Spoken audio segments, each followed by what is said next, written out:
Hello guys. అయితే already మనం కొన్ని క్వశ్చన్స్ అయితే కంప్లీట్ చేయడం అయితే జరిగింది. సో 1 అవర్ 1.5 అవర్ నేను వీడియో అయితే చేశాను. సో అందులో నేను చాలా బిట్స్ అయితే చెప్పాను. సో అది మీరు చూసినట్లయితే ఇక్కడ చూడండి. సో ప్రతిదీ కూడా రిలేటెడ్గా చాలా వరకు మాట్లాడుకున్నాం. సో ఇప్పుడు నెక్స్ట్ పార్ట్లో మనం చూసినట్లయితే ఇంకొన్ని క్వశ్చన్స్ ఇంకొన్ని అంటే CBT 1 అండ్ CBT 2లో అడిగిన క్వశ్చన్స్ మనం చూసినట్లయితే సో రీసెంట్గా మనకేంటంటే ఏదైతే మనకి 6 మంత్స్ కరెంట్ అఫైర్స్లో అడుగుతున్నాడో ఆ కరెంట్ అఫైర్స్ నుంచే మనకి క్వశ్చన్స్ అయితే అడుగుతున్నాడు. మనకి కోవిడ్-19 వచ్చింది కదా. సో ఏంటంటే ఏమడుగుతున్నాడు, ఫస్ట్ కోవిడ్-19 వ్యాక్సిన్ ఏదైనా అడుగుతున్నాడు. సో ఇది ఒక కాంట్రవర్షియల్ క్వశ్చన్ అనే చెప్పుకోవచ్చు. బట్ గూగుల్లో మీరు చూసినట్లయితే చాలా వ్యాక్సిన్స్ అయితే మీకు ఇవ్వడం జరుగుతుంది. బట్ నేను కొన్ని ఆర్టికల్స్ ఎక్కువగా రిపీటెడ్ ఆర్టికల్స్లో విన్నది ఏంటంటే ఫిజర్ బయోఎన్టెక్ అనేది US వాళ్ళు and food and tech development వాళ్ళు దీన్ని ఫస్ట్ కోవిడ్-19 వ్యాక్సిన్ కింద దీన్ని పరిగణించారు. అంటే నేను వికీపీడియాలో చూశాను కాబట్టి దీన్ని చేస్తున్నాను. కొంతమంది ఏంటంటే స్పుత్నిక్ V అని చెప్పేసి 5 అని చెప్పేసి అంటున్నారు. సో అది అక్కడ మనకి కొన్ని ఆర్టికల్స్ మరి రాంగో తప్ప మనకు తెలియదు, కానీ నేనైతే వికీపీడియాను ఫాలో అయ్యాను. Okay. So where is the Gobi desert అని లొకేటెడ్ అని అడుగుతున్నాడు. సో మనం ఏదైనా చదివినప్పుడు సో దానికి రిలేటెడ్గా మనం కొన్ని విషయాలు మాట్లాడుకోవాలి. So where is the Gobi desert located అంటే గోబీ డెజర్ట్ అనేది మనకి ఏషియాలో ఉంటుందండి. సో ఇది one of the largest desert in world అని చెప్పుకోవచ్చు మనకి. సో ఇది ఎక్కడ లొకేట్ అయి ఉంది అంటే ఏషియాలో లొకేట్ అయి ఉంది. సో ఏషియాలో లొకేట్ అయి ఉంది. ఏషియాలో ఎక్కడంటే చైనా అండ్ మంగోలియా ప్రాంతాలకి కనెక్ట్ అయి ఉంటుందన్నమాట. ఓకేనా. It is the largest desert in the world అని మనం చెప్పుకోవచ్చు, ఎందుకంటే చాలా దారుణమైన క్లైమేట్, డ్యూన్స్ ఉంటాయి. ఓకేనా. సో తర్వాత మిగతా ఆప్షన్స్ చూసినట్లయితే ఆఫ్రికా అనేది సెకండ్ లార్జెస్ట్ కాంటినెంట్. ఓకేనా. ఆఫ్రికాలో మనం చూసుకుంటే సెకండ్ లార్జెస్ట్ కాంటినెంట్ అని మనం చెప్పుకోవచ్చు. అండ్ తర్వాత ఆఫ్రికా కోసం ఇంకా ఇక్కడ డెజర్ట్ కోసం మాట్లాడుకుంటే ఇక్కడ సహారా డెజర్ట్ అని మనం చెప్పుకోవచ్చు. సహారా డెజర్ట్ అని చెప్పేసి అనుకోవచ్చు. Largest hot desert in the world అని కూడా మనం చెప్పుకోవచ్చు అన్నమాట. సహారా డెజర్ట్ మనకేం చెప్పుకోవచ్చు, లార్జెస్ట్ హాట్ డెజర్ట్ మాట. ఇది hot desert in world. So ప్రపంచంలోనే మనకి లార్జెస్ట్ హాట్ డెజర్ట్ మాట. ఓకేనా. సో తర్వాత మనం ఆస్ట్రేలియా కోసం మాట్లాడుకుంటే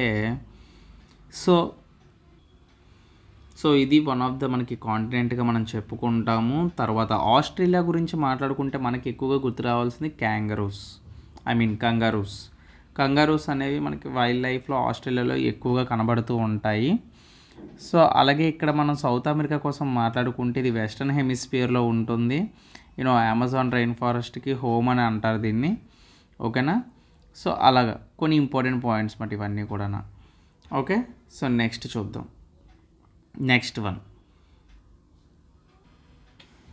క్వశ్చన్ మనం చూసినట్లయితే ఇక్కడ ఏమంటున్నాడు, where is the saddle peak situated అని అడుగుతున్నాడు.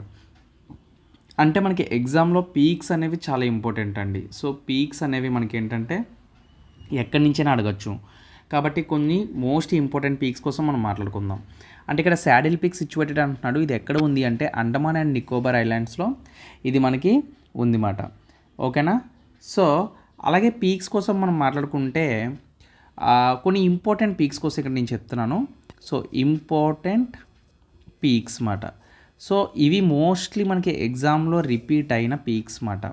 For example in the world మనం చూసుకున్నట్లయితే మీ అందరికీ తెలుసు హైయెస్ట్ పీక్ ఏదండి? హైయెస్ట్ పీక్ ఏదని చెప్తారు యాక్చువల్గా? హైయెస్ట్ పీక్ ఏంటి ఇక్కడ? Mount Everest. ఇది ఎక్కడుంది? నేపాల్లో ఉంది. మౌంట్ ఎవరెస్ట్ అనేది నేపాల్లో ఉంది. దీని హైట్ మనం చూసుకున్నట్లయితే ఎంత పెరిగిందంటే 8,848 మీటర్స్ హైట్ అయితే మనకి ఇది ఉన్నదన్నమాట. ఓకేనా. సో ఇది ఫస్ట్ మాట. మౌంట్ ఎవరెస్ట్ అనేది వరల్డ్లోనే ఫస్ట్ మాట, హైయెస్ట్ పీక్ మాట. సో సెకండ్ మనం మాట్లాడుకున్నట్లయితే సెకండ్ వచ్చేసి K2 అంటారండి. సో K2 అనేది ఏంటంటే ఇది మనకి K2 అంటే ఇక్కడ మనం కారకోరం అంటారు, అంటే దీన్ని ఏంటంటే అసలు యాక్చువల్గా దీన్ని ఏమని పిలుస్తారంటే ఈ K2ని మౌంట్ గాడ్విన్ అని పిలుస్తారు. దీన్ని మౌంట్ గాడ్విన్ ఆస్టెన్ అంటారు. మౌంట్ గాడ్విన్ ఆస్టెన్ అంటారు అన్నమాట. It is the second highest peak మాట. Second highest peak in world మాట. ఓకేనా. సో అయితే దీని హైట్ ఎంత ఉంటుంది, ఎందుకు సెకండ్ హైయెస్ట్ అంటే దీని హైట్ వచ్చేసి మనకి 8611 మీటర్స్ అయితే ఉంటుందన్నమాట. ఓకేనా. సో అది ఇట్ ఈజ్ లొకేటెడ్, ఇది ఎక్కడ లొకేట్ అయి ఉంది అంటే కారకోరం రేంజ్ దగ్గర మనకి లొకేట్ అవ్వడం అయితే జరిగిందన్నమాట. ఓకేనా. సో ఈ లొకేషన్ ఎక్కడ ఉంటుంది అంటే పాకిస్తాన్కి చైనాకి మధ్యలో ఉంటుంది. ఉంటుందన్నమాట. ఓకే. సో తర్వాత ఇండియా గురించి మనం మాట్లాడుకుంటే, సో ఇండియాలో కూడా కొన్ని హైయెస్ట్ పీక్స్ ఉంటాయి అన్నమాట. ఫర్ ఎగ్జాంపుల్ ఇండియా గురించి మాట్లాడుకుందాం. ఇక్కడ మనం శాడిల్ పీక్ ఎక్కడ ఉంటుందని చెప్పాను, అండమాన్ అండ్ నికోబార్ ఐలాండ్సే కదా.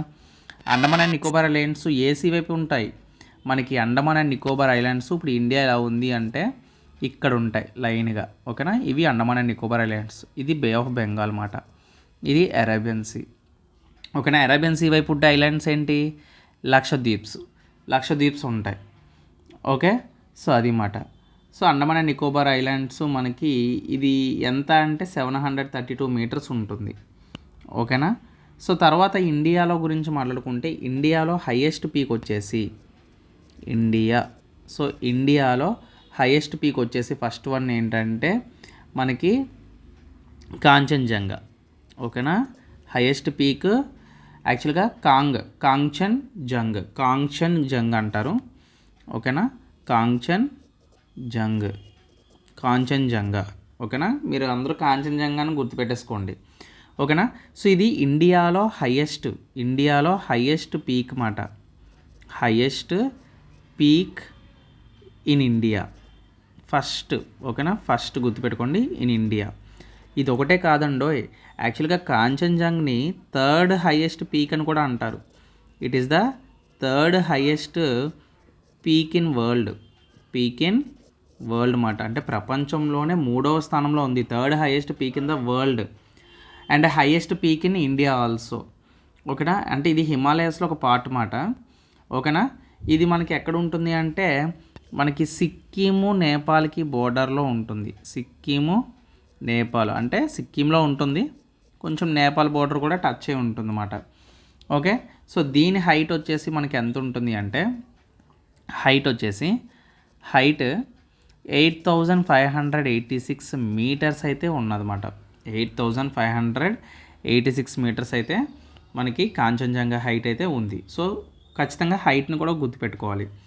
మరి ఇది ఫస్ట్ అయితే మరి సెకండ్ హైయెస్ట్ పీక్ ఏంటి ఇండియాలో? సెకండ్ హైయెస్ట్ పీక్ ఇన్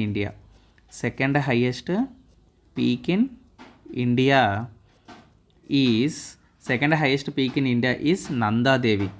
ఓకేనా. నందాదేవి పీక్. ఏంటమ్మా ఇది? నందాదేవి పీక్ మాట. ఓకే. సో అయితే దీని హైట్ మనకి ఎంత ఉంటుంది అంటే దీని హైట్ వచ్చేసి 7816 మీటర్స్ అయితే దీని హైట్ ఉంటుందన్నమాట. ఇది ఎక్కడ లొకేట్ అయి ఉంది అంటే ఇది ఉత్తరాఖండ్లో లొకేట్ అయి ఉంది. ఇది ఎక్కడ లొకేట్ అయి ఉంది? ఉత్తరాఖండ్లో లొకేట్ అయి ఉంది అన్నమాట. Okay. So this is the second highest peak in India అని చెప్పొచ్చు. ఇది యాక్చువల్గా ఏ హిమాలయాస్కి దీంట్లో ఉంది అంటే గర్హ్వాల్ హిమాలయస్ అన్నమాట. It is the part of Garhwal Himalayas. ఓకేనా. మీకు ఇక్కడే సరౌండింగ్లోనే ఉత్తరాఖండ్లో మీకు నేషనల్ పార్క్ కూడా వస్తుంది, Nanda Devi national park. UNESCO world heritage వాళ్ళు కూడా గుర్తించారు దాన్ని. ఓకేనా. సో గర్హ్వాల్ హిమాలయాస్ పార్ట్ మాట. It is a part of Garhwal Himalayas. అయితే ఇక్కడ మనకు ఒక నేషనల్ పార్క్ కూడా వస్తుంది, అదేంటి? Nanda Devi national park. ఇంకా మనం చెప్పుకుంటే మనం సౌత్ ఇండియాలో మాట్లాడుకుంటే సో మెయిన్ ఇంపార్టెంట్గా మనం సౌత్ ఇండియాలో మాట్లాడుకుంటే కొన్నిసార్లు ఇలా కూడా అడగొచ్చు క్వశ్చన్, సౌత్ ఇండియాలో పీక్స్ ఏంటని చెప్పేసి. సౌత్ ఇండియాలో ఇంపార్టెంట్ పీక్స్ వచ్చేసి ఏంటంటే ఫస్ట్ వన్ వచ్చేసి అనముడి. ఓకేనా. అనముడి. ఈ అనముడి అనేది ఎక్కడ అంటే ఇది మనకి కేరళలో లొకేట్ అయి ఉంది. ఇది ఎక్కడ లొకేట్ అయి ఉంది? కేరళలో లొకేట్ అయి ఉంది. కేరళ అంటే మనకి వెస్టర్న్ ఘాట్స్ వస్తాయి అన్నమాట. మనకి వెస్టర్న్ ఘాట్స్. ఓకేనా. ఇదేంటి? వెస్ట్రన్ ఘాట్స్. అయితే వెస్టర్న్ ఘాట్స్ తర్వాత మనకి ఇక్కడ మనం పీక్ కోసం మాట్లాడుతున్నాం. పీక్ అంటే హైట్ మాట. The highest peak in south India అంటే దీన్ని అనైముడి అంటారన్నమాట. ఓకేనా. సో ఇది మనకి ఎక్కడ లొకేట్ అయి ఉంది అంటే ఇది మనకి ఎర్వికులం నేషనల్ పార్క్ దగ్గర లొకేట్ అయి ఉండడం అయితే జరిగింది. నీలగిరికి దగ్గరలో. సో ఇది మనకి కేరళ అండ్ దీని హైట్ వచ్చేసి 2695 మీటర్స్ మాట. సో ఇది first point. So second point వచ్చేసి ఏంటంటే దొడబెట్ట. చాలా ఇంపార్టెంట్ ఇది మనకి. దొడ్డబెట్ట అంటారు. ఓకేనా. సో మనము యాక్చువల్గా దీని హైట్ వచ్చేసి మళ్ళీ ఇది ఎంత అంటే 2637 మీటర్స్ మాత్రమే ఉంటుంది. సో దానికి దీనికి పెద్ద కంపారిజేషన్ లేదు. సో ఇది ఎక్కడ ఉంది అంటే ఇది యాక్చువల్గా నీలగిరి హిల్స్ అంటారండి ఎక్కువగా. కాకపోతే ఈ నీలగిరి హిల్స్ అనేది దేనికి టచ్ అయ్యి ఉంటాయి అంటే మనకి తమిళనాడుకి టచ్ అయ్యి ఉంటాయి. కాబట్టి ఈ లొకేషన్ మనం ఎక్కడని చెప్తాం అంటే తమిళనాడు అని చెప్తాం. Nilgiri hills, highest peak in Nilgiri hills అని అడుగుతాడు. ఓకేనా. సో ఈ దొడబెట్టనే మనం ఏమని పిలుస్తామంటే సింపుల్గా దొడ్డబెట్ట అని చెప్పడానికి ఈజీగా ఉండదు కాబట్టి దీన్నే మనం ఊటీ అంటారన్నమాట. ఓకేనా. ఇప్పుడు మీరు ఏదైతే ఊటీ అంటున్నారో దాన్నే దొడ్డబెట్ట అంటారు యాక్చువల్గా. ఓకేనా. పాపులర్ టూరిస్ట్ డెస్టినేషన్ అంటే దొడ్డబెట్ట అన్నమాట. ఓకేనా. తర్వాత అలాగే కొన్ని ఇంపార్టెంట్ టర్మ్స్ కూడా ఉంటాయి. ఫర్ ఎగ్జాంపుల్ కొన్ని ప్లేసెస్లో ఫర్ ఎగ్జాంపుల్ రాజస్థాన్ చూసినట్లయితే రాజస్థాన్లో ఇంపార్టెంట్ పీక్ ఏదని అడుగుతాడు. ఓకేనా. రాజస్థాన్లో ఇంపార్టెంట్ పీక్ ఏదని అడుగుతాడు. రాజస్థాన్లో కొన్ని రేంజెస్ ఉంటాయి. ఏ రేంజెస్ అండి? అవన్నీ మీ అందరికీ తెలుసు. ఆరావళి రేంజెస్. రాజస్థాన్లో ఉండే రేంజెస్ ఏంటి? ఆరావళి రేంజెస్. ఈ ఆరావళి రేంజెస్సే కదా మనకి Aravalli highest peak in Aravalli ranges అని అడుగుతాడు అన్నమాట. ఆరావళి రేంజెస్లో హైయెస్ట్ పీక్ ఏంటంటే Guru Shikhar peak is the highest peak in the Rajasthan. ఓకేనా. ఎక్కడ లొకేట్ అయ్యింది అంటే లొకేటెడ్ నియర్ మౌంట్ అబూకి దగ్గరలో లొకేట్ అయి ఉంది మాట. ఓకేనా. సో ఇది రాజస్థాన్కి సంబంధించింది మాట. సో హైట్ వచ్చేసి ఎంత అంటే ఇది 1722 మీటర్స్. ఓకే. సో అది మాట. అలాగే మనం కొన్ని ప్లేసెస్ ఉంటాయి. ఓకేనా. కొన్ని ప్లేసెస్ ఉంటాయి. ఆ ప్లేసెస్ ఏంటంటే మోస్ట్లీ రిపీట్ అయినా మనం మాట్లాడుకోవాలన్నమాట. గురు షికార్ కోసం మాట్లాడుకున్నాం. ఓకేనా. తర్వాత అనముడి తర్వాత దొడ్డబెట్ట. ఓకేనా. సో ఇవి మాట. ఇలాగా అలాగే ఒకవేళ ఈస్టర్న్ ఘాట్స్లోని ఏది హైయెస్ట్ అన్నాడు అనుకోండి.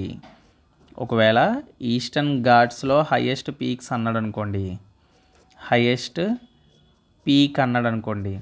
సో ఏమొస్తుంది అంటే ఇక్కడ మనకి డియోమాలి వస్తుంది అన్నమాట. డియోమాలి. ఈ డియోమాలి అనేది మనకి ఎంత అంటే 1672 మీటర్స్ ఉంటుంది. ఎక్కడ ఉంది అంటే ఇది మనకి ఒడిస్సాలో మనకి లొకేట్ అయి ఉంది. ఓకే. ఒడిస్సాలో లొకేట్ అయి ఉంది. ఓకేనా. సో అది మాట. సో ఇలా చెప్పుకుంటూ పోతే మౌంట్ హరియట్ అంటారు. ఓకేనా. మౌంట్ హరియట్ అనేది కూడా మనకి ఎక్కడ ఉంటుంది అంటే అండమాన్ అండ్ నికోబార్ ఐలాండ్స్లోనే ఉంటుంది. ఇక్కడ మౌంట్ హరియట్. సో ఇది మనకి అండమాన్ నికోబార్ ఐలాండ్స్లో థర్డ్ హైయెస్ట్ పీక్ అని మనం చెప్పుకోవచ్చు. శాడిల్ పీక్ తర్వాత మౌంట్ హరియట్. సో అలా కూడా మనం చెప్పుకోవచ్చు అన్నమాట. సో ఇంకా ఇలా చెప్పుకుంటూ పోతే మనకి చాలా ఉంటాయండి. ఇలాగా మనకి వెస్ట్ బెంగాల్లో పీక్స్ ఉంటాయి, మహారాష్ట్రలో ఉంటాయి. కల్సుబాయ్ అంటారు మహారాష్ట్రలోని. ఓకేనా. 1646 మీటర్లు ఎంతో ఉంటుంది కల్సుబాయ్ మాట. ఓకేనా. ఎవరెస్ట్ ఆఫ్ మహారాష్ట్ర అని పిలుస్తారు దాన్ని. యాక్చువల్గా మహారాష్ట్రలో ఒక పీక్ ఉంటుంది యాక్చువల్గా. సో అది ఏంటంటే మహారాష్ట్రలో ఒక పీక్ ఉంటుంది. ఏంటంటే ఆ పీక్ పేరు కల్సుబాయ్. ఆ పీక్ పేరు మాట.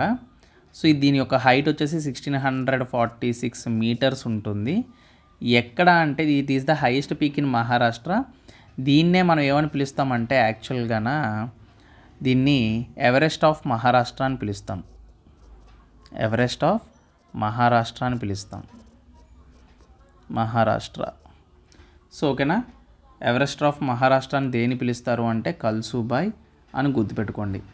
ఓకే, సో చూసారు కదా. సో ఇలా ఇంపార్టెంట్ పీక్స్ ఇంకా ఉంటాయి, బట్ మోస్ట్ ఇంపార్టెంట్ పీక్స్ కోసం మనం మాట్లాడుకున్నాం, వాటి హైట్స్ కోసం కూడా మనం మాట్లాడుకున్నాం. సో నెక్స్ట్ క్వశ్చన్ చూద్దాం. సో అయితే ఇక్కడ మనం నెక్స్ట్ క్వశ్చన్ మనం చూసుకున్నట్లయితే article related to election commission of India అంటున్నాడు.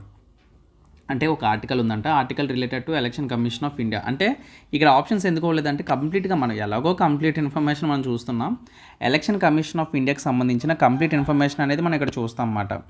ఓకేనా.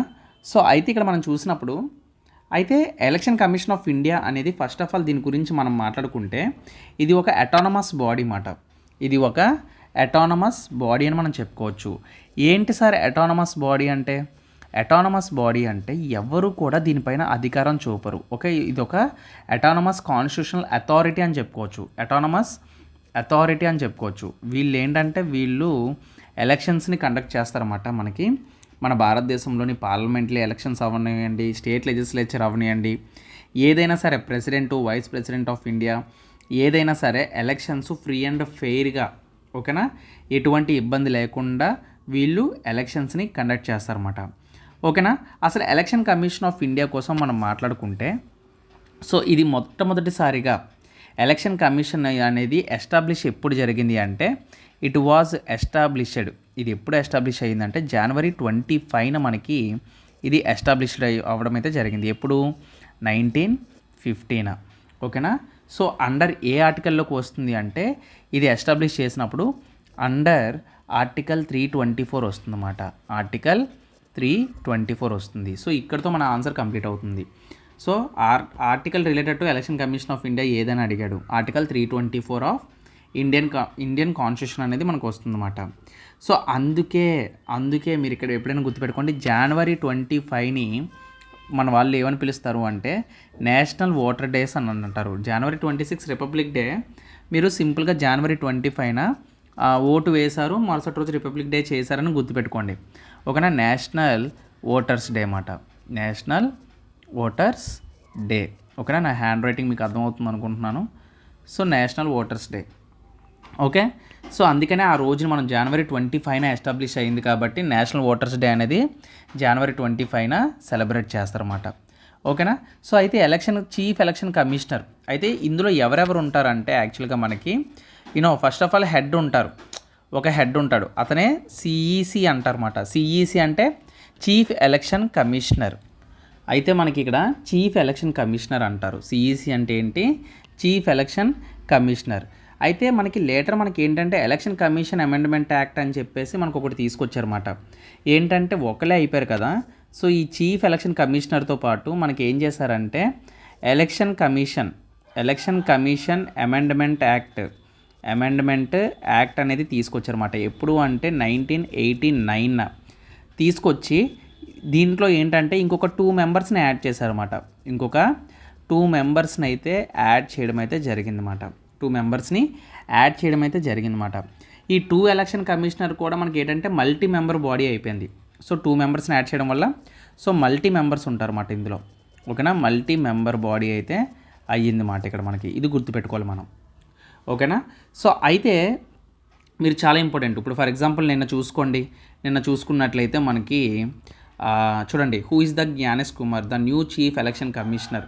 సో ఈయన మనకి కొత్తగా వచ్చిన ఎలక్షన్ కమిషనర్ అన్నమాట. కొత్తగా అపాయింట్ అయ్యారు. ఆయన పేరే జ్ఞానేష్ కుమార్. ఓకేనా. February 17. సో నిన్నటి నుంచి మనకి ఏంటంటే నిన్న న్యూస్లో వచ్చింది. ఈయన చేసిన పనుల్లో ఏంటంటే ఈయన యూనియన్ హోమ్ మినిస్ట్రీలో ఉన్నప్పుడు మనకి ఆర్టికల్ 370 జమ్మూ అండ్ కాశ్మీర్ ఇష్యూలో ఈయన వర్క్ చేయడం అయితే జరిగింది. సో ప్రెజెంట్ ఒక ఎలక్షన్ కమిషనర్ ఎవరు అంటే Gyanesh Kumar appointed the next chief election commissioner on Monday. ఓకేనా. సో అది మాట. సో ఇలా మనం అప్డేటెడ్గా ఉండాలన్నమాట. ఓకేనా. సో ఎవరు అపాయింట్ చేస్తారు? యాక్చువల్గా మనకి ప్రెసిడెంట్ అనేవాళ్ళు అపాయింట్ చేస్తారన్నమాట. ఓకే. సో ప్రెజెంట్ మనకి ఎలక్షన్ కమిషన్లో ఎంతమంది ఉంటారంటే చీఫ్ ఎలక్షన్ కమిషనర్ ఒకరు, తర్వాత 2 ఎలక్షన్ కమిషనర్స్, వీళ్ళిద్దరు కూడా 2 ఎలక్షన్ కమిషనర్స్ ఉంటారన్నమాట. ఓకేనా. సో ఆల్ మెంబర్స్కి ఈక్వల్ పవర్స్ ఉంటాయి. ఓకేనా, అలవెన్సెస్ ఇలా ఈక్వల్గానే ఉంటాయన్నమాట. అయితే మరి వీళ్ళ యొక్క టెన్యూర్ మనం చూసుకున్నట్లయితే, అంటే వీళ్ళ యొక్క టెన్యూర్ అంటే వీళ్ళ యొక్క ఎన్ని రోజులు ఉంటారు, ఎన్ని చేస్తారు, ఇలాగా టెన్యూర్ మనం చూసినట్లయితే, టెన్యూర్ అనేది మనం చూసినట్లయితే ఎన్ని రోజులు ఉంటారంటే, యాక్చువల్గా టెన్యూర్ చెప్పే ముందు ఎవరు అపాయింట్ చేస్తారన్నాను, these are appointed by president. చాలా చాలా ఇంపార్టెంట్. ఎవరు అపాయింట్ చేస్తారు అంటే చీఫ్ ఎలక్షన్ కమిషనర్స్ని ప్రెసిడెంట్ అపాయింట్ చేస్తారు. ప్రెసిడెంట్ ఆఫ్ ఇండియా ఇతనే అపాయింట్ చేస్తారన్నమాట. ఓకే. సో అయితే వాళ్ళు ఆఫీస్లో ఎంతకాలం ఉంటారంటే, టెన్యూర్ వచ్చేసి ఎంతకాలం అంటే వాళ్ళు 6 ఇయర్స్ లేదు అంటే అంతకన్నా ఎక్కువైనా ఉండొచ్చు. 6 ఇయర్స్ ఆర్ వాళ్ళ ఏజ్ ఒక 65 ఇయర్స్ వచ్చినంత వరకు వాళ్ళు ఆఫీస్లో కొనసాగించవచ్చు. ఓకేనా. సో అది మాట. అలాగే దే కెన్ బి రిమూవ్డ్. ఒకవేళ వాళ్ళని రిమూవ్ చెయ్యాలి అనుకుంటే సుప్రీంకోర్టు జడ్జి లేదంటే ఇంపీచ్మెంట్ బై పార్లమెంట్ వాళ్ళు చేస్తారన్నమాట. ఓకే. అంటే సుప్రీంకోర్టు అంటే ఇప్పుడు సుప్రీంకోర్టు జడ్జిని రిమూవ్ చేయాలనుకోండి, ఆయన్ని ఇప్పుడు ఇంపీచ్మెంట్ బై పార్లమెంట్ అని చెప్పేసి ఒక కంప్లైంట్, ఒక ఇంపీచ్మెంట్ని బిల్ని పాస్ చేశారనుకోండి, సేమ్ సుప్రీంకోర్టు జడ్జిని ఎలాగైతే తీసేయడానికి ప్రాసెస్ ఉంటుందో వీళ్ళను కూడా తీసేయడానికి అదే ప్రాసెస్ ఉంటుంది అన్నమాట. ఓకేనా. వీళ్ళ యొక్క ఫంక్షన్స్ కోసం మనం మాట్లాడుకున్నట్లయితే వీళ్ళు ఫ్రీ అండ్ ఫెయిర్ ఎలక్షన్స్, అంటే ఎటువంటి గొడవలు లేకుండా చాలా నీట్గా సింపుల్గా ఓటింగ్ సిస్టమ్ అనేది డెవలప్ చేసేవారు. ఒకప్పుడు ఏంటండి, ఎలక్షన్స్ పెడితే బ్యాలెట్ బాక్స్ యూజ్ చేసేవారు. బ్యాలెట్ బాక్స్ అంటే ఇలా ఒక బాక్స్ ఉండేది. ఓకేనా. సో ఈ బాక్స్లో ఒక్కొక్కరు వచ్చి ఏంటంటే చీటీలు వేసేవారు అన్నమాట. దీన్నే మనం బ్యాలెట్ బాక్స్ అంటాం. దీన్ని ఏమంటాం, బ్యాలెట్ బాక్స్ అనేవాళ్ళం. కానీ ఇప్పుడు ప్రజెంట్ ట్రెండ్ మారిపోయింది కదా, టెక్నాలజీ మారిపోయింది, అన్నీ మారిపోయాయి. ఓకేనా. సో ఎలక్టోరల్ రోల్స్ అనేవి కండక్ట్ చేయడం, కౌంట్ చేసుకోవడం, మనకి ఆన్లైన్లోనే ఇప్పుడు రిజిస్ట్రేషను, ఆ తర్వాత ఓటు హక్కు లేని వాళ్ళకి కూడా మనం ఆన్లైన్లోనే రిజిస్ట్రేషన్ చేసేసుకోవచ్చు. ఓకేనా. సో అలాగే ఎంసీసీ అంటే మోడల్ కోడ్ ఆఫ్ కండక్ట్ అంటారు. ఓకేనా. ఇవి పొలిటికల్ పార్టీస్కి అలాగే క్యాండిడేట్స్కి వీళ్ళు ఇస్తారన్నమాట. ఇప్పుడు సింబల్స్ ఇవ్వడం పొలిటికల్ పార్టీస్కి. ఓకేనా. సో ఇలాంటివన్నీ మాట. ఓకేనా. అందుకే చూడండి, పొలిటికల్ పార్టీ ఎలక్షన్ కమిషన్ వాళ్ళు పొలిటికల్ పార్టీస్కి సింబల్ ఇచ్చినప్పుడు చూడండి, వీళ్ళు గ్లాస్ ఇవ్వడం, సైకిల్ ఇవ్వడం, ఇవన్నీ ఎందుకు ఇస్తారంటే వాళ్ళు ఏంటంటే ఇండియాలో చదువుకున్న వాళ్ళు ఉన్నారు, చదువుకోలేని వాళ్ళు ఉన్నారు. ఒకప్పుడు ఏంటంటే చదువుకోలేని వాళ్ళు ఎక్కువ మంది కాబట్టి వాళ్ళకి అర్థమయ్యేలాగా మంచాలు, ఉల్లిపాయలు, గ్లాసులు, సైకిళ్ళు అంటే తెలిసిన గుర్తులు మాట, డైలీ లైఫ్లో యూజ్ చేసే తెలిసిన గుర్తుల్ని వాళ్ళు ఇవ్వడం అయితే జరిగిందన్నమాట. సో అదే కంటిన్యూ చేస్తూ వచ్చారన్నమాట. ఇది ఒక ఇండిపెండెంట్ బాడీని గుర్తుపెట్టుకోండి. సో ఎలక్షన్ కమిషన్ అనేది ఒక ఇండిపెండెంట్ బాడీని గుర్తుపెట్టుకోండి. సో ఇప్పుడు మనం ప్రజెంట్ ఆర్టికల్స్ కోసం మనం మాట్లాడుకుంటే ఇక్కడ ఆర్టికల్ వచ్చేసి ఫస్ట్ చాలా ఇంపార్టెంట్ అండి, ఆర్టికల్ 324. ఓకేనా. ఆర్టికల్ 324. ఇందాక ఆర్టికల్ 324 అంటే నేను ఏం చెప్పాను, ఎస్టాబ్లిష్మెంట్ ఆఫ్ ఎలక్షన్ కమిషన్ అని చెప్పాను కదా. ఏమని చెప్పాను, ఎస్టాబ్లిష్మెంట్ ఆఫ్ ఎలక్షన్ కమిషన్. ఓకేనా. ఇది గుర్తుపెట్టుకోండి. తర్వాత మనకి ఆర్టికల్ 25 ఉంటుంది. ఓకేనా. ఆర్టికల్ 25 ఆర్టికల్ 324 తర్వాత 324 నుంచి ఆర్టికల్స్ 329 వరకు మనకి ఎలక్షన్ కమిషన్స్ కోసం ఉంటుందన్నమాట. ఓకేనా. ఆర్టికల్ 324 నుంచి ఆర్టికల్ 329 వరకు మనకి ఎలక్షన్ కమిషన్ కోసం, ఇవి ఇక్కడ వరకు ఏంటంటే ఎలక్షన్ కమిషన్ కోసం ఆర్టికల్స్ రిలేటెడ్గా ఉంటాయన్నమాట. ఓకేనా. సో ఇక్కడ మనకి ఆర్టికల్ 325 ఏం చెప్తుంది అంటే, యాక్చువల్గా ప్రొహిబిట్ డిస్క్రిమినేషన్ అన్నమాట. ఇదేంటి ప్రొహిబిట్ అంటే ప్రొహిబిట్ డిస్క్రిమినేషన్ అంటే అణిచివేత. అంటే ఏంటి అణిచివేత అంటే యాక్చువల్గా prohibit discrimination in electoral rolls అంటే ఓటు వేసేవాళ్ళు ఏ క్యాస్ట్ అయినా సరే, ఏ మతమైనా సరే, ఎలా ఉన్నా సరే, ఎవరైనా సరే అందరికీ ఒకటే హక్కు. ఓకేనా. వాళ్ళు ఏ రిలీజియన్ అయినా సరే, ఏ రిలీజియన్ అయినా సరే, ఏ రేస్ అయినా సరే, ఏ క్యాస్ట్ అయినా సరే, ఏ సెక్స్ అయినా సరే, అంటే మేల్ ఆర్ ఫీమేల్ అవ్వచ్చు, ఆడవాళ్ళైనా అవ్వచ్చు, మగవాళ్ళైనా అవ్వచ్చు, ఎవరైనా సరే ఓటు ఇక్కడ వెయ్యాలి అంటే మనకి ప్రొహిబిషన్ ఆఫ్ డిస్క్రిమినేషన్, ఎటువంటి డిస్క్రిమినేషన్ లేకుండా అందరూ కూడా ఓటు వేయొచ్చు. అది ఆర్టికల్ 325 మనకు చెప్తుంది మాట. ఆర్టికల్ 325 చెప్తుంది. ఓకేనా. సో అలాగే మనకి ఆర్టికల్ 326, ఇది ఇంపార్టెంట్ మళ్ళీ. ఆర్టికల్ 326 మాట. ఇది ఎందుకు ఇంపార్టెంట్ అని చెప్పాను అంటే యాక్చువల్గా ఆర్టికల్ 326 అనేది మనకి యూనివర్సల్ అడల్ట్ సఫ్రేజ్ అంటారు. ఏంటి సార్ యూనివర్సల్ అడల్ట్ సఫ్రేజ్ అంటే మనకి ప్రతి ఒక్కరు ఎవరైతే 18 ఏళ్ళు నిండుతాయో, 18 ఏళ్ళు ఎవరికైతే నిండుతాయో వాళ్ళందరూ కూడా ఓటు వేయొచ్చు. అలాగే election to the Lok Sabha, state legislative assemblies. ఓకేనా. సో ఓటింగ్ ఏజ్ అనేది మనకి ఏంటంటే ఓటింగ్ ఏజ్ చెప్తుందన్నమాట ఇక్కడ. ఓటింగ్ ఏజ్ అనేది 18 ఇయర్స్ ఉండాలి. 18 ఇయర్స్ ఉండాలి. ఓకేనా. ఇది ఆర్టికల్ 326 అనేది మనకు చెప్తుందన్నమాట. ఓకేనా. సో అది మాట. సో అలాగే ఆర్టికల్ 327 పెద్దగా అవసరం లేదు. ఓకేనా. పార్లమెంట్ వాళ్ళు పవర్ టు మేక్ మాట ప్రొవిజన్స్ని, అంటే ఎలక్షన్స్కి ప్రొవిజన్స్ని తయారు చేయొచ్చు మాట టు లోక్సభ. ఓకే. సో అలాగే ఆర్టికల్ 328, 327, 328 పెద్దగా అవసరం లేదు. ఓన్లీ మనకి రిపీటెడ్గా అడిగినవే మనం చూస్తాం మాట. ఓకేనా. సో ఎక్కడి నుంచి ఎక్కడి వరకు ఎలక్షన్ కమిషన్స్ ఆర్టికల్స్ ఉన్నాయో అవి మీరు చూసుకుంటే సరిపోతుంది. ఓకేనా. సో మళ్ళీ ఒకసారి చెప్తున్నాను, ఎలక్షన్ కమిషన్ అనేది ఒక అటానమీ బాడీ, ఒక ఇండిపెండెంట్ బాడీ. ఓకేనా. సో అలాగే మోడల్ కోడ్ ఆఫ్ కండక్ట్, అంటే ఎలక్షన్స్ జరిగినప్పుడు మీరు ఎటువంటి తప్పులు చేసినా మీకు జైలు శిక్ష ఖచ్చితంగా వేస్తారు, పనిష్మెంట్ ఉంటుంది.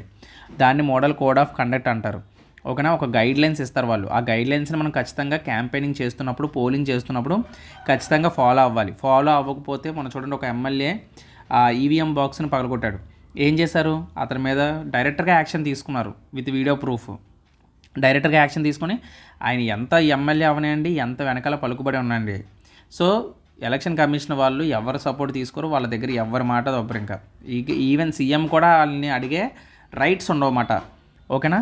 సో అంత పవర్ ఉంటుంది వాళ్ళకి. ఓకేనా. మీరు రీసెంట్గా మనకి ఏ మూవీ రామ్ చరణ్ తీశాడు కదా, గేమ్ చేంజరు, అందులో మీరు చూడండి. అయితే ఎలక్షన్ కమిషనర్స్ మరి ముగ్గురే ఉన్నారు. మరి మనకి ఎలక్షన్స్ అయినప్పుడు మనకి ఎవరు చూసుకుంటారంటే ఎవరైతే డిస్ట్రిక్ట్ కలెక్టర్ ఉంటాడో వాడు ఎలక్షన్ కమిషనర్గా మనకి యాక్ట్ చేస్తారన్నమాట. అందుకే చూడండి, మీరు గేమ్ చేంజర్లోని రామ్ చరణ్ డిస్ట్రిక్ట్ కలెక్టర్ అయితే, ఐఏఎస్ ఆఫీసర్ అయితే అతన్ని ఎలక్షన్ కమిషనర్గా పెడతారన్నమాట. ఎందుకంటే ఇక్కడనే కాదు, ఎక్కడైనా సరే ఒక డిస్ట్రిక్ట్ కలెక్టర్ ఏమవుతాడంటే ఎలక్షన్స్ టైంలో చీఫ్ ఎలక్షన్ కమిషనర్ వాళ్ళ కింద పనిచేస్తాడనమాట. సో అందుకని చెప్పేసి మొత్తం అక్కడ కంట్రోల్ అంతా ఈయన చూసుకోవాలన్నమాట. సో అది.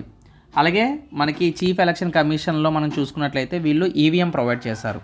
సో మనకి ఏంటంటే ఈవీఎంస్ ఉంటాయి. ఈవీఎం అంటే ఏంటి, ఇక్కడ మనకి మీనింగ్ ఎలక్ట్రానిక్. ఈవీఎం అంటే ఏంటి, electronic voting machine. Electronic voting machine అంటారన్నమాట, మెషిన్స్. సో యాక్చువల్గా మనకి ఇలాంటివి మనకి ప్రొవైడ్ చేసి ఓటింగ్స్ అనేవి ఇంకా ఈజీగా చేయడం అయితే జరిగిందన్నమాట. ఓకేనా. సో అది మాట. సో ఇలాంటివి అంటే ఇప్పుడు చూడండి, చాలామంది డబ్బు ట్రాన్స్ఫర్ చేస్తారు, తర్వాత సోషల్ మీడియాలో ఫేక్ న్యూస్ కానీ, ఇప్పుడు ఇంకా ఇలాంటివి ఓటు బై చేయడం కానీ, డబ్బులు ఇచ్చి కొనుక్కోవడం కానీ, ఇలాంటివన్నీ కూడా వీళ్ళు సహించరన్నమాట. ఓకేనా. సో అయితే లాస్ట్ అండ్ ఫైనల్ ఒక ఇంపార్టెంట్ పాయింట్ చెప్తాను. అయితే మనకి ఎలక్షన్ కమిషన్ స్టార్ట్ అయిన తర్వాత మనకి ఏంటంటే కొన్ని 2013లో ఏం జరిగిందంటే నోటా అనేది ప్రొవైడ్ చేశారన్నమాట. ఏంటి, నోటా అంటే మాకు ఎవరి మీద నమ్మకం లేదు, మాకు ఎవరికి ఓటు వేయాలని లేదనుకుంటే నువ్వు దీనికి వేయవచ్చు అన్నమాట. నోటా అంటే నన్ ఆఫ్ ది అబోవ్ అనమాట. అంటే పైన ఉన్నవాళ్ళు ఎవరు కాదు అని అర్థం అన్నమాట. ఇది మనకి 2013లో ఈ నోటా ఆప్షన్ సుప్రీంకోర్టు వాళ్ళు అయితే ఇంట్రడ్యూస్ చేయడం అయితే జరిగిందన్నమాట. ఓకేనా. అంటే మాకు ఏ క్యాండిడేట్ మీద నమ్మకం లేదు అని అర్థం. ఓకే, ఇది ఒకటి గుర్తుపెట్టుకోవాలి. అలాగే ఇంపార్టెంట్ ఫ్యాక్ట్స్ మనం చూసుకున్నట్లయితే ఫస్ట్ చీఫ్ ఎలక్షన్ కమిషనర్ ఎవరు అని అడుగుతాడు. ఫస్ట్ చీఫ్ ఎలక్షన్ కమిషనర్ ఎవరు అంటే చాలా ఇంపార్టెంట్ అండి. ఇది సుకుమార్ సెన్. ఎవరు, డైరెక్టర్ సుకుమార్ అని గుర్తుపెట్టుకోండి. ఫస్ట్ చీఫ్ ఎలక్షన్ కమిషనర్ ఎప్పుడు అంటే 1950 to 58 వరకు అయినా ఉండడం అయితే జరిగింది. అలాగే మనకి అసలు దేశంలో మొట్టమొదటిసారిగా ఎలక్షన్స్ ఎప్పుడు జరిగాయి, ఫస్ట్ జనరల్ ఎలక్షన్స్ ఎప్పుడు జరిగాయి అని అడగొచ్చు. ఫస్ట్ జనరల్ ఎలక్షన్స్ ఎప్పుడు జరిగాయి అని అడగొచ్చు ఇండియాలో. ఓకేనా, ఇన్ ఇండియా ఎప్పుడు జరిగాయి అంటే మనకి 1951లో జరిగాయి. 1951 to 52 అన్నమాట. ఓకేనా, ఇయర్లో జరిగిందన్నమాట. అయితే ఓట్ అనేది యాక్చువల్గా మొదట్లో ఎంత ఉండేది అంటే మనకి ఓటింగ్ ఏజ్ అనేది మొదట్లో 21 ఇయర్స్ ఉండేది. ఓటింగ్ ఏజ్ ఎంత ఉండేది, 21 ఇయర్స్ ఉండేది. ఈ 21 ఇయర్స్ని ఏం చేశారంటే ఈ 21 ఇయర్స్ని కాస్త 18 ఇయర్స్కి మార్చారన్నమాట. 18 ఇయర్స్కి మార్చారు. సో 18 ఇయర్స్కి మార్చారు. ఎలా మార్చారంటే దేని ద్వారా మార్చారంటే 61st మాట. 61 అదే 61 అమెండ్మెంట్ యాక్ట్ 61 అమెండ్మెంట్ యాక్ట్, అది కాన్స్టిట్యూషనల్ అమెండ్మెంట్ యాక్ట్ 1988లో మార్చారన్నమాట. ఇది మనకి రాజీవ్ గాంధీ ఉన్న టైంలో అనుకుంటా. సో 61 అమెండ్మెంట్ యాక్ట్ 1988లో మనకి దీన్ని మార్చడం అయితే జరిగింది. అలాగే నేషనల్ ఓటర్స్ డే అని చెప్పేసి మనకు చెప్పాను కదా, ఈ నేషనల్ ఓటర్స్ డే అనేది ఎప్పటి నుంచి అంటే సిన్స్ 2011 నుంచి దీన్ని అలా పలకడం అయితే చేశారన్నమాట. 2011 నుంచి అయితే పలకడం అయితే చేశారు. సో ఇది ఎలక్షన్ కమిషన్ ఆఫ్ ఇండియాకి సంబంధించిన కొన్ని important points. So important points ఏంటంటే మొత్తం ఎలక్షన్ కమిషన్ ఆఫ్ ఇండియా కోసం మొత్తం టోటల్గా అన్నీ మాట్లాడుకున్నాం. ఇంపార్టెంట్ ఆర్టికల్స్ కోసం మాట్లాడుకున్నాం. ఏ ఆర్టికల్ నుంచి ఏ ఆర్టికల్ వరకు ఉంటుంది, వాళ్ళ యొక్క వర్క్ ఏంటి, వాళ్ళ పని ఏంటి. సో మన స్టేట్లో ఎలక్షన్స్ అయితే ఎవరు ఉంటారంటే డిస్ట్రిక్ట్ కలెక్టరు. సో ఇలాంటివన్నీ కూడా చెప్పుకున్నాం. ఓకేనా, సో అది మాట. సో అందుకే వీడియో లెంత్ అనేది చాలా ఎక్కువైపోతుంది. సో యాక్చువల్గా నా టైం లిమిట్ ఎప్పుడు కూడా 30 minutes పెట్టుకుంటాను. కానీ ఇక్కడ ఏంటంటే వీడియో లెంత్ ఎక్కువ అయిపోవడం వల్ల ఏంటంటే చూసే వాళ్ళు కూడా బోర్ కొట్టేస్తుంది అనుకుంటున్నాను. సో అందుకే నేను ఈచ్ క్వశ్చన్ని చాలా డీటెయిల్గా నేను చెప్తున్నాను అనమాట ఇక్కడ. సో అందుకే మీరు ఒక డైలీ వీడియోస్ అనేవి పెట్టడానికి నేను ట్రై చేస్తాను. సో 30 minutes ఉంటాయి, మ్యాక్సిమం ఒక 1 hour ఉంటుంది. సో ఇలా ఉన్నప్పుడు మీరు ఏం చేస్తారంటే నెక్స్ట్ అంటే పార్ట్స్ కింద ఉంటుంది కదా, పార్ట్ 1, పార్ట్ 2, పార్ట్ 3. సో ఇది ఒక ప్లేలిస్ట్లో తయారు చేస్తాను. సో ప్లేలిస్ట్లో తయారు చేస్తే మీరు కూడా చూడడానికి బాగుంటుంది. ఖాళీగా చూడండి, ఎప్పుడైనా సరే ఎక్కడికైనా బయటికి వెళ్ళినప్పుడు, ఏదైనా తింటున్నప్పుడు. సో ఇప్పుడు మనం తింటున్నప్పుడు టీవీ చూస్తారు చాలామంది, లేదంటే పడుకుంటున్నప్పుడు సాంగ్స్ వింటారు. సాంగ్స్ బదులు ఈ మాటలు వినండి. ఓకేనా, నా వాయిస్ క్లారిటీగానే కదా ఉంది. సో నీట్గా ఇయర్ ఫోన్స్ పెట్టుకొని నా వాయిస్ని వినండి. సో చదవాలి అంటే చాలా దారులు ఉంటాయి, ఎలా అయినా చదవచ్చు. సో బోర్ కొట్టినప్పుడు వినొచ్చు, ఏదైనా చేయొచ్చు. ఓకేనా, సో అది మాట. ఓకేనా, సో మళ్ళీ నెక్స్ట్ వీడియోలో కలుద్దాం. Until then keep watching. Jai Hind.